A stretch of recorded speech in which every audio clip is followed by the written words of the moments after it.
प्रथमे बैगण देखंतु मु नेइछि एई साइजर बेसी बड़ नथिबो कि बेसी छोट नथिबो।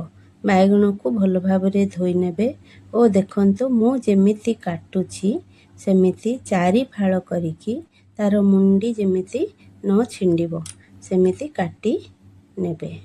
काटी ताहाकु पुणी आउथरे भल भाबरे धोई नेबे। देखंतु ए बैगण रेसिपीटा बहुत पुराना किंतु एटा खाइबा को बहुत भल लागे। बैगण जो माने पसंद भी करू नथिबे से माने एटा निश्चित भाबरे खाइबे। आपण निश्चित भाबरे करंतु। देखंतु तापर एमिति टिके टिके खोली लूण टिके टिके देई ताको एमिति घोसी देबे ओ गोटे अलगा प्लेट रे रखी नेबे। देखंतु सब गुड़िक सेमिति करी नेबे। बैगणर साइज एमती टिके छोट हेले एटा बहुत भल लागे खाइया पई। आउ निश्चित भाव देखिबे जे कसी बैगण होई थिबो। बैगण बेसी मंजिया हेतिले एगुड़िक टेस्ट लागिबो नाही। तापरे मसाला गुंड ए देखंतु आपण घरे तयारी मसाला गुंड मध्य नेई पारिबे।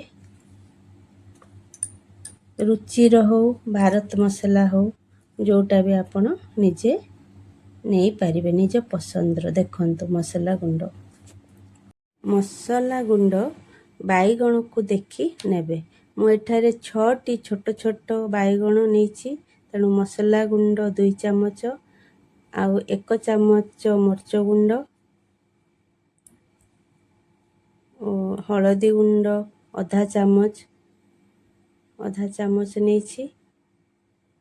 नूण ए मसाला गुंड को देखिके नूण नेबे जेहेतु आमे बैगण रे नूण घसीचु टिके। तापरे तेल 2 चामच एथिरे बेसी तेल मध्य केही केही नहीं पारिबे जे तेल जेतिके खाइबा को भल लागियो से सेते नहीं पारिबो। देखंतु पुणी प्याज मु काटुची प्याज को एमिति छोट छोट करी काटी नेबे। छोट छोट पीस करी काटिकी सेही मसाला गुंड रे पकाई देबे। रसुण मध्य एमिति कोला छड़ी नेबे ओ गोल गोल करी काटी नेबे। गोल गोल काटी प्याज मध्य छोट छोट काटी नेबे। आ से मसाला रे सबु एमिति पकाई नेबे ओ भल भाबरे पकाई नेबे। ए देखंतु तापरे एटा को भल भाबरे मिसाई नेबे। गैस ऑन करिवे कढ़ई बसेइबे सेतिरे 2 चामच तेल पकाइबे। तेल आपण बेसी कम निज इच्छा अनुसार नहीं पारिबे। तापरे सेतिरे किछि जीरा और सोरिष पकाइबे और स्वाद पाई बोली गोटे सुखिला लंका मध्य सेथिरे पकाइबे।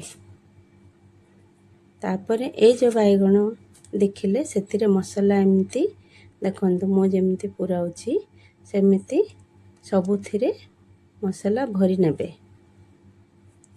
देखंतु मु ए भरुची भरी सारला परे ताकू कढ़ई रे गोटे गोटे करी एमती छाड़ देबे। सब गुड़िक एमती गोटे गोटे करी छाड़ी देबे।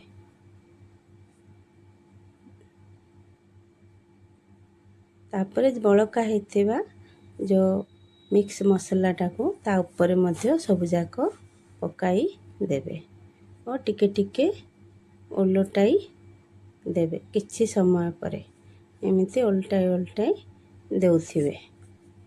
बड़का टाको मध्य एमिति पकेई नेबे। कंचा लंका मध्य गोल गोल काटी पकेई पारंती जो माने कि बेसी राग खाउथिबे। तापरे कढ़ई एमिति घोड़ाई देबे। किछि समय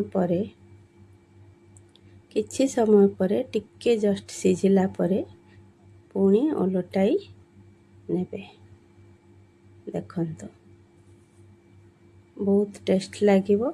ନ ଖାଇବା ଲୋକ ମଧ୍ୟ ଖାଇପାରନ୍ତି। ଟିକେ ପାଣି ଦେବେ।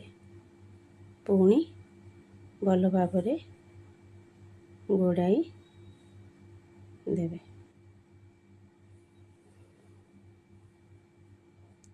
ଦେଖନ୍ତୁ ଘୋଡ଼ାଇ ଦେବେ। ଏଟା ହେବାକୁ ମଧ୍ୟ ବହୁତ କମ୍ ସମୟ ଲାଗେ। ବାଇଗଣ ଯେତେବେଳେ ଅଧା ସିଝିଯିବ ସାଙ୍ଗେ ସାଙ୍ଗେ ଟମାଟୋ ପକାଇବେନି। ବାଇଗଣ ଯେତେବେଳେ ଅଧା ସିଝିଯିବ ଟମାଟୋ ଏମିତି ଛୋଟ ଛୋଟ କାଟିକିରି ଦେଖନ୍ତୁ ମୁଁ ଯେମିତି କାଟୁଛି। କାଟି ଯଦି ଛୋଟ ଛୋଟ 6ଟା ବାଇଗଣ 6-7ଟା ବାଇଗଣ କରିଛନ୍ତି ତାହେଲେ ଗୋଟେ ମିଡ଼ିୟମ୍ ସାଇଜ୍ର ଟମାଟୋ ପକାଇ ପାରନ୍ତି। ଯଦି ବେଶୀ କରିଛନ୍ତି ତାହେଲେ ବଡ଼ ଟମାଟୋ ଗୋଟେ ପକାଇ ପାରନ୍ତି। ନହେଲେ ମିଡ଼ିୟମ୍ ସାଇଜ୍ର 2ଟି ଟମାଟୋ ମଧ୍ୟ ପକାଇ ପାରନ୍ତି। ଆଉ କିଛି ପକାଇବା ଦରକାର ନାହିଁ। ପୁଣି ଘୋଡ଼ାଇ ଦେବେ। ଏଟାକୁ ଧୀରେ ଧୀରେ ହିଁ ଘାଣ୍ଟିବେ। ବେଶୀ ଘାଣ୍ଟିଲେ କ'ଣ ହେବ ମାନେ ଯେଉଁ ବାଇଗଣ ଭିତରେ ଯେଉଁ ମସଲାଟା ଆମର ଦିଆହେଇଥିବ ସେ ବାହାରି ପଡ଼ିବ। ତେଣୁ ଏମିତି ଧୀରେ ଧୀରେ ଘାଣ୍ଟିବେ। ଦେଖନ୍ତୁ ମୁଁ ଯେମିତି ଘାଣ୍ଟିଲି। ଏଟା ସିଝି ଆସିଲାଣି ଆଉ କମ୍ ସମୟରେ ହେଇଯିବ। ଦେଖନ୍ତୁ ହେଇଗଲା ମଧ୍ୟ। ଦେଖନ୍ତୁ ମୁଁ ପ୍ଲେଟ୍ରେ କାଢ଼ିକି